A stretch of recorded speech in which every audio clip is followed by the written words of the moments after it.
Matthew 24:3. If you could look at that up, Joe. Okay. And Revelation. yeah, we've already read that, but we're going to read it again now in the context of looking at God's temporary purpose. All right. I read Matthew. Uh-huh. Matthew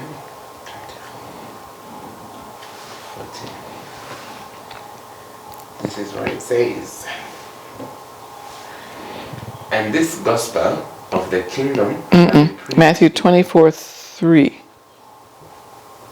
Not 24:14. No. At the top, earth. And as he sat upon the Mount of Olives, the disciples came unto him privately. They said, Tell us, when shall these things be? And what shall be the sign of your coming and of the end of the world? And Jesus, I'm sorry. Okay. Wait a second. Matthew 24. Okay. Now, why were the disciples asking that? So that they can be prepared. I mean, naturally, I think that's why I would ask, well, Peggy, when are you coming to Nairobi? So I don't plan any other thing. I can try to be there. And then I can be ready for it. So I think everybody wants to know when God is coming so that they can prepare. Okay, that's true. But also, they were continuing on a discussion that they've been having the whole 3 years. They've been walking 3.5 years. They've been walking together about the kingdom. So they still don't get it about what is coming. They're still thinking in terms of, Jesus overthrowing Rome and getting rid of their enemies and making them the head of the earth again, because they're still thinking in their own human understanding. But they clearly understood this world is not permanent. So the earth is not permanent. It will be destroyed and rebuilt. So why are we so attached to it? Why do we put so much time and energy and money into things that are temporary? Why do we build buildings that ground us now to a specific location, to where all of our time and our money and our energy is put into that location, when Jesus wants a big family? He wants sons and daughters from every tribe and tongue and kindred and nation. And we can't do that because we've already spent all our money in something that grounds us to this earth. So again, the conflict of the kingdoms. They're at war with one another. They cannot peacefully coexist. Okay, Mary, Revelation 21, 1-4.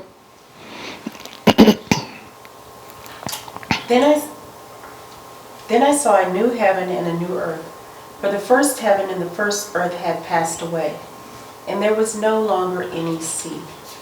I saw the holy city, the new Jerusalem, coming down out of heaven from God, prepared as a bride beautifully dressed for her husband. And I heard a loud voice from the throne saying, Look, God's dwelling place is now among the people, and he will dwell with them. They will be his people, and God himself will be with them and be their God. He will wipe every tear from their eyes. There will be no more death, or mourning, or crying, or pain, for the old order of things has passed away. Okay, so this earth is temporary, and look what's happening. We have the beginning of creation restored again. The earth part was temporary, but God's plan, his eternal purpose to dwell forever with us in a family, is fulfilled. It will be fulfilled, though the earth we're on is temporary. Human kingdoms are temporary. Daniel 7:14. Daniel 7:14. And to him was given dominion and glory and a kingdom, that all peoples, nations, and languages shall serve him. His dominion is an everlasting dominion, which shall not pass away, and his kingdom one that shall not be and his kingdom one that shall not be destroyed. Okay, so Daniel's talking about a kingdom that won't be destroyed, comparing it to all the other kingdoms that will be destroyed. So why do many of us spend a lot of time and energy on the political systems of this world when they're temporary? Why do we do it?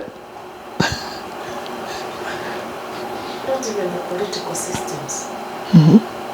But it's like we are born, we are raised, we go to school, we get a job, we get married, we build a mansion, then we die. Anyway, and that is where,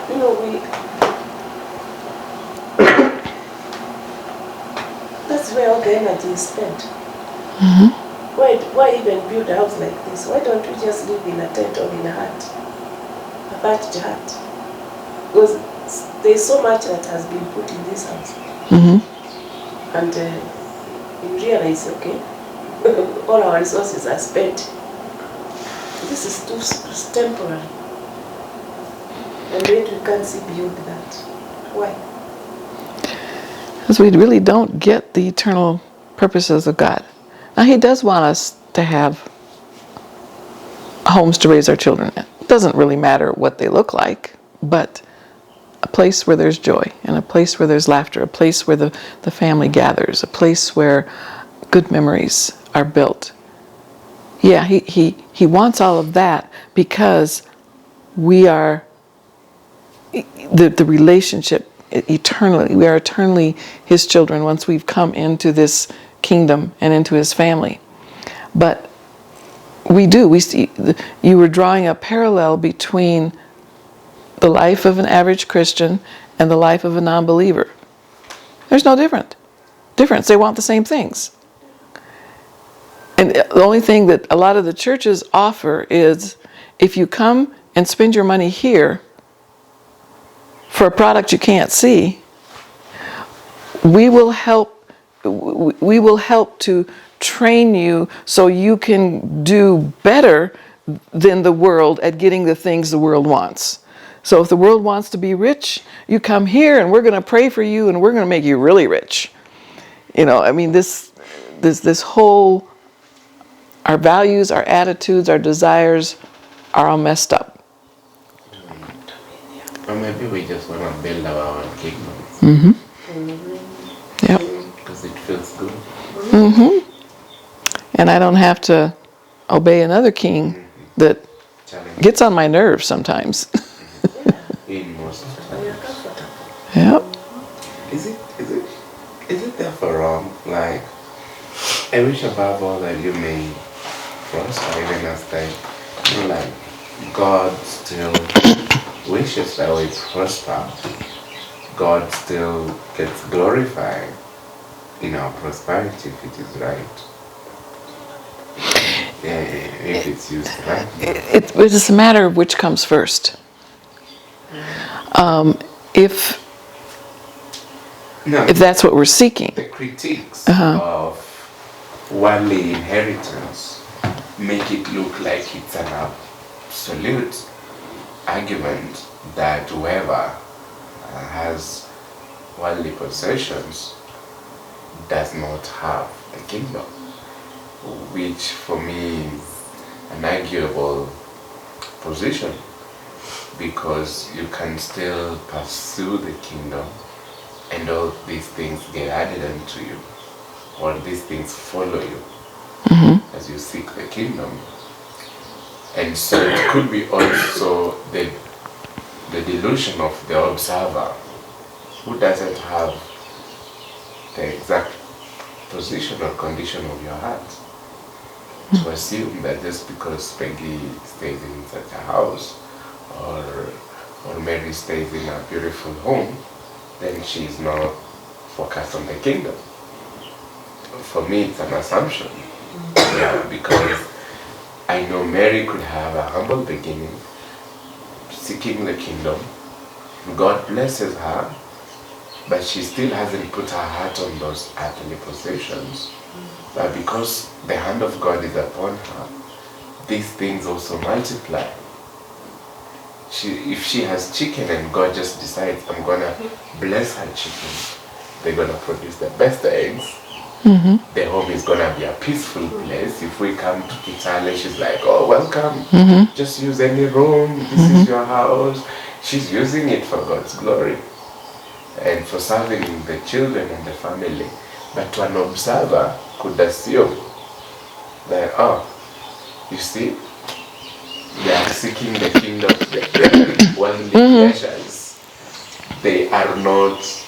So for me, that statement, if it's not put within the context of somebody discerning the heart, Right. then it Right. would be an assumption by anyone to assume. I remember when I was growing up, they used to tell us these big houses, people are not happy in them.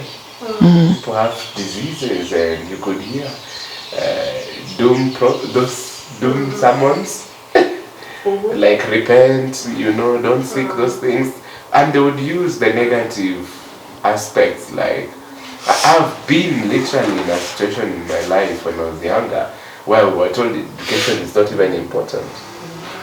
We don't need it because we need to focus on heaven. Education will give you knowledge that will puff you up, it will give you pride.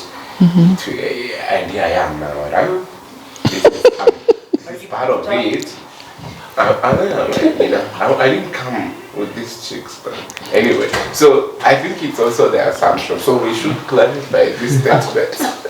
We should clarify this statement so that they are not used also to renegade the work of God in our lives.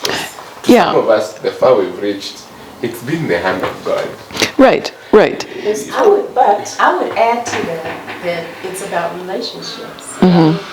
If a casual observer walks by your home and sees you in the yard and has an assumption about you, that isn't someone that you're necessarily having a relationship with or going. So, that they think that. Yeah. But anyone who spends 2 minutes with you would and know says where your hello heart to you is. would automatically see the fruit of your life Yeah. and where Your heart is. based on how you value those things. Right. Based on how they would think it's a big, great thing, but you don't put your value there. Your It's value not. is in. Right. Yeah. The significance. Yeah. But in my mind, I was thinking of Jesus. He was talking where your heart is. It's where your Where your treasure treasure is. is. Where your treasure is. It's where That's your right. heart is. Is that balancing? Because, nobody can serve both God and money, the mammon. Is that balancing? Yeah. And Jesus said, "Woe unto you who are rich." Those are Jesus' words. But at the same time, Lydia, when she came to Christ, used her wealth to fund the missions expeditions. So it's, it's like Mary said, getting to know the heart of someone that's important. The problem comes when people only see the things Or choose to. because they have not gotten close enough to our heart. I'm saying choose to because there are people who even despite getting close to your heart, still choose to see what they value. You're right. And not what you value. Right? The thing with treasure is it's subjective. What I treasure, you look at someone and say, wow, that car, you have that car. That person in that case, like, this, okay, fine. Yeah. It's not what they treasure. Very important. So the problem is from the outside America person say, that's what he treasures. But that Yeah. person, this is just a tool. It's not what's important to them. Or somebody in Africa, I think, I don't know about the West, but I think also it's in the West, there is a confusion of care to treasure. That when you wake up and you're doing your lawn because you're caring for a nice compound, you're making a nice place, you care for your students, then somebody assumes or confuses that to treasure.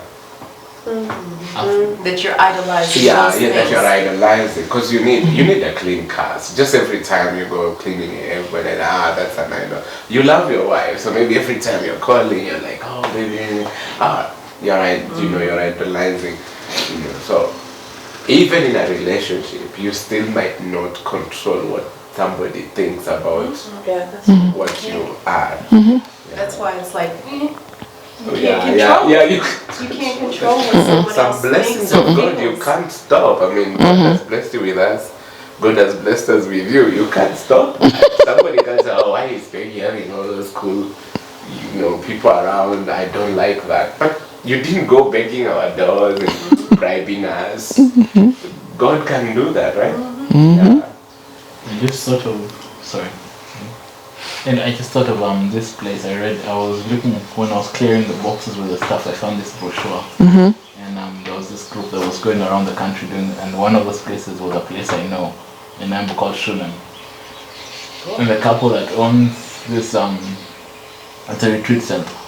For many, I was like, wow, because they have guests, college students, and to go there, they have several, it's a very nice place, weddings. Where? In Embu. Oh. It's called Shunem. And it's, they have all sorts of groups. Actually, the owners are friends, actually, family.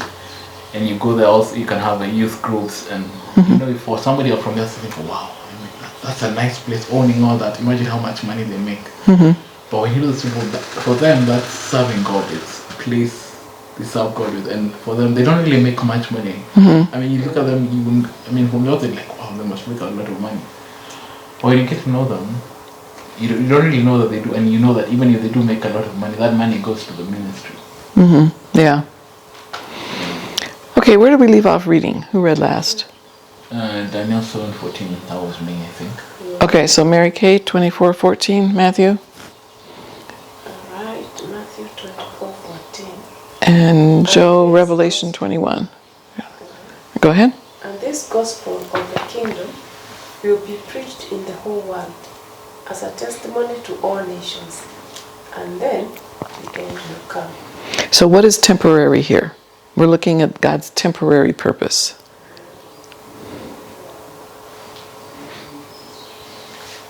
Who's supposed to be doing the preaching of the gospel of the kingdom? Him? Okay. Okay. All right.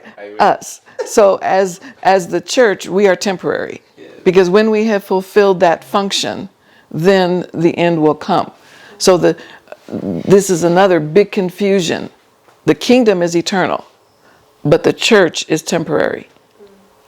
And we flipped that so that we live like we believe the opposite.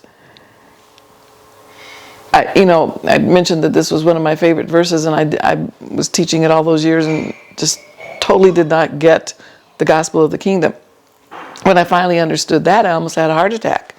Because I'm thinking, we like the Joshua Project website and some of these websites that track unreached peoples, base it on whether they've had access to the gospel of salvation. Not whether they understand the gospel of the kingdom. And so if the gospel of the kingdom is a standard, we are in big trouble because the whole world has not really heard that or understood that. So it makes our task even bigger. Okay, Revelation 21. Okay, I'm in hot water. Sorry. It's quite to sad.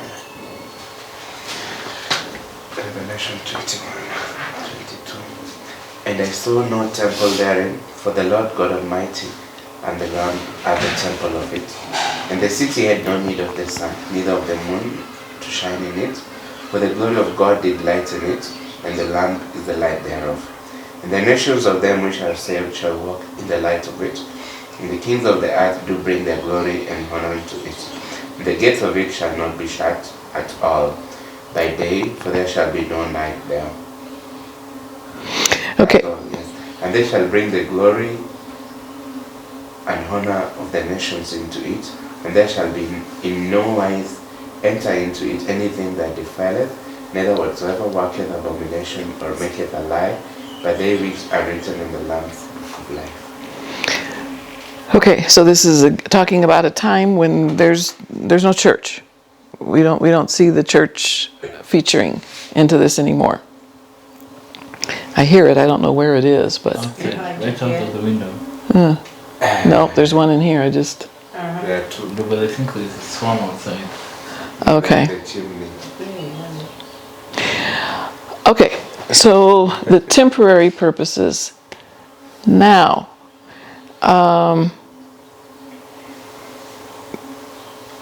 Mary, if you could read this slide for us. Inauguration of government. When and where humans place themselves under the king, they become royal subjects. Titus 2:4. Sons and daughters of the kingdom. They do this in unity with others. Psalm 133. Begin functioning according to the laws of the government. Okay, yeah, so yesterday, Joe, you had asked the question, what is the kingdom? And this is just further unpacking this. This is what it looks like to live in the kingdom. All right, we are going, let me see. This is 8. Okay.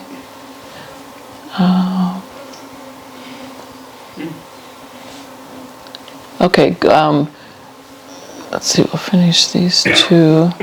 Emmanuel, if you want to read this. The main symptom of a house that the Lord does not build is vanity. The laborers labor, but in vain. The house won't be finished, although work is there for everyone. Busyness is no sign of God at work. Read that last sentence again. Busyness is no sign of God at work.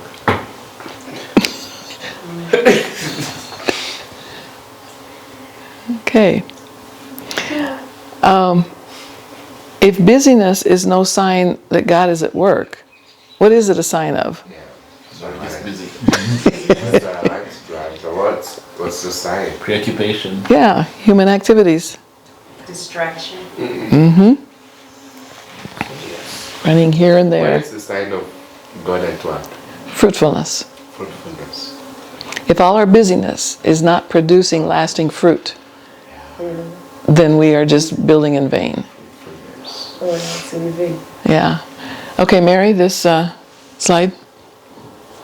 We keep getting ourselves busy with the good things instead of hitting the brakes. Stop doing.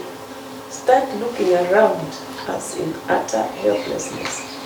Start crying out to the world, and then realign thoughts and actions according to His guidance. Everything else seems like an awful waste of time, energy, and resources to me. Adria Smith, a German tech planting researcher. So the fruit that we are looking to produce is disciples who are producing fruit. If you get with a bunch of traditional church pastors, you will hear them discuss certain things. Tell me if I'm wrong. They'll discuss the size of their church, the size of their budget. Members? They'll discuss what sermons they've preached recently, how tremendously impacted the people were by their sermons. Healing. Offering. Crusade. Yeah, size of the budget, size of the offerings, crusades. But if you get around people who are living in the kingdom, What you hear them talking about is their spiritual grandchildren. What their spiritual grandchildren are doing. That's the measure of fruitfulness, where the next generation of disciples is bearing fruit. And so it gets the eyes off of all our programs and projects and all the things we think we're doing and gets it to where it should be on reproduction. Throughout Jesus' ministry, he made it pretty clear what God's attitude was to things that are not bearing fruit. Comes to the fig tree and he curses it. I mean, poor fig tree. Yeah, curse it. We don't have any record of it. It had no fruit. So it looked beautiful. It had beautiful leaves and it looked, very busy, but it had no fruit. It's full. Never went to any school. Capacity building. Okay, now we're going to break up into groups like we did yesterday. So